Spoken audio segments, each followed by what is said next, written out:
The throne room of the Varanth Empire shimmered with silver light, refracted from 1,000 crystalline arches. Each column pulsed faintly, alive with stored energy, and above them hung a massive sphere, a containment field that displayed the human below. Commander Elias Koran stood surrounded by alien guards. His reflection multiplied in the sphere's mirrored surface. He had been captured 3 days ago when his reconnaissance ship was pulled out of hyperspace by an artificial gravity well. He expected interrogation, maybe even execution. But instead they brought him before her. Princess Seraphine of Varanth, the radiant heir to an empire that spanned 12 systems. Her presence filled the chamber like gravity itself. She was tall, ethereal, her skin carrying the faint luminescence of the moons of her homeworld. Her eyes were a luminous turquoise, deep and shifting, like a nebula in motion. The princess descended a staircase that seemed woven of light, her expression unreadable. "You are the first human I have ever seen," she said softly, her voice both melodic and calculating. "And I..." Elias began but stopped. What could he possibly say? Her court watched in silence, waiting for their princess's next move. "They say humans are visually simple," Seraphine continued, studying him with scientific curiosity. "Your faces lack the iridescence of our kind. Your form is plain. And yet..." She hesitated. Her lips, faintly blue in hue, curved ever so slightly. "Our historians say your kind once admired beauty. Tell me, human," she leaned forward, her gaze piercing. "Do you find me beautiful?" A silence fell like a weight across the chamber. Even the living walls seemed to pause their pulsing. The alien courtiers leaned closer, curious. Elias blinked. Of all the questions in the universe, this one struck like a photon to the chest. "Why does it matter what I think?" he asked cautiously.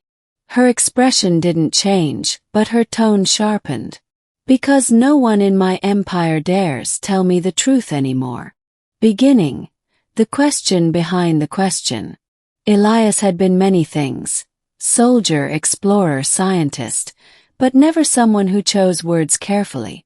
Still, in this room he knew one wrong syllable could get him vaporized. He met her gaze. "If you want honesty, then yes," he said slowly. "You're unlike anything I've ever seen. But beauty isn't what I see on your skin or in your eyes. It's what you hide behind all of this." He gestured around the chamber. The guards, the lights, the grandiose display of perfection. Gasps rippled through the room. The translator drone above him clicked twice, repeating his words in the Varanth dialect. Seraphine's pupils narrowed. "You mock me." "No," Elias said, standing straighter. "I'm saying you built an empire so beautiful it forgot what truth looks like. That's not mockery. That's observation." The guards shifted their grips, ready to strike, but Seraphine lifted a hand. "Leave us," she commanded. The courtiers hesitated, but one glare from her sent them all retreating through the crystalline doors until only the two of them remained.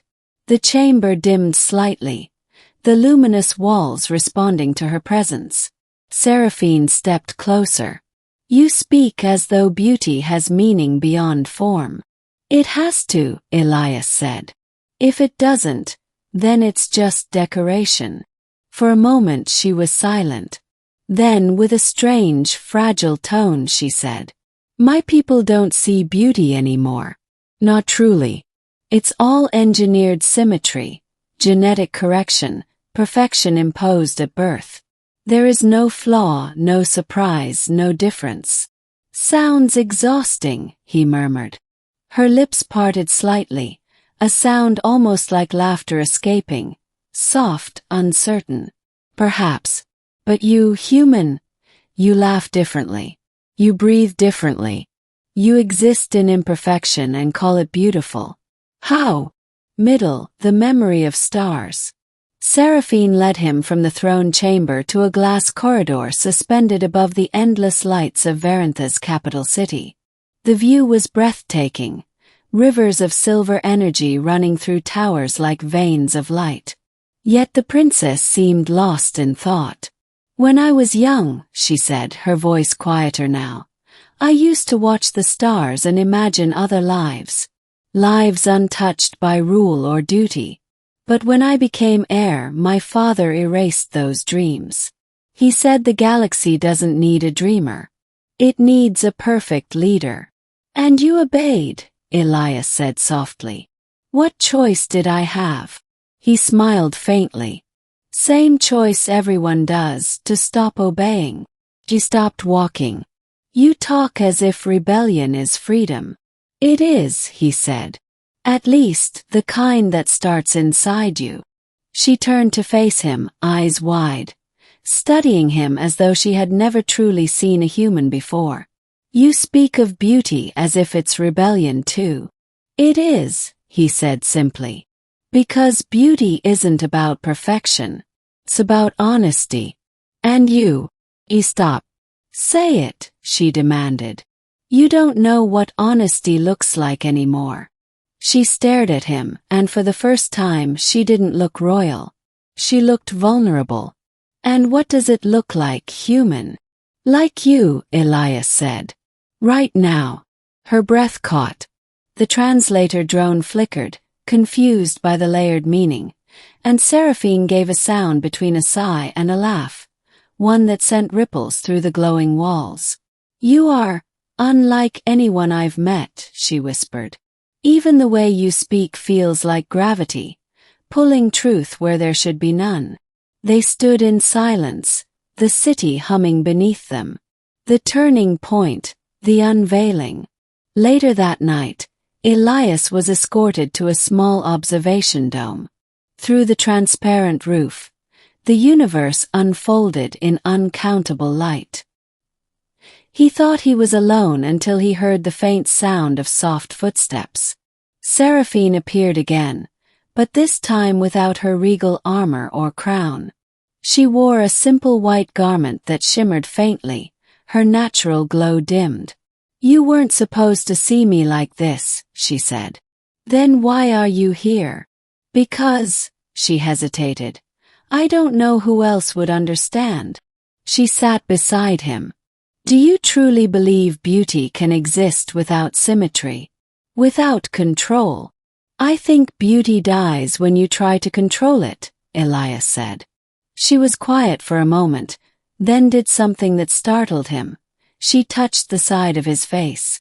Her fingers were warm, not cold as he expected, pulsing faintly like a heartbeat.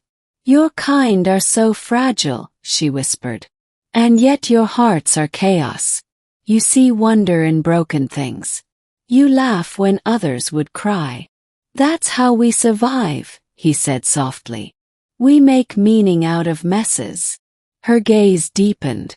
"Perhaps that is why I find you beautiful." He blinked. "You said humans were visually simple." "Yes," she smiled faintly. "But simplicity can hide entire galaxies." Climax. The Emperor's command. Before dawn, the calm shattered. The Emperor, Seraphine's father, entered the dome with a company of guards. His voice thundered like plasma fire. "You have broken protocol, Seraphine. You have shared solitude with a prisoner, a primitive." Elias tried to step forward, but the guards restrained him. "He spoke truths I could not hear from anyone else," Seraphine said firmly. "He showed me what beauty means, not perfection but humanity." The Emperor's eyes blazed. "You disgrace your title." But Seraphine straightened, defiant.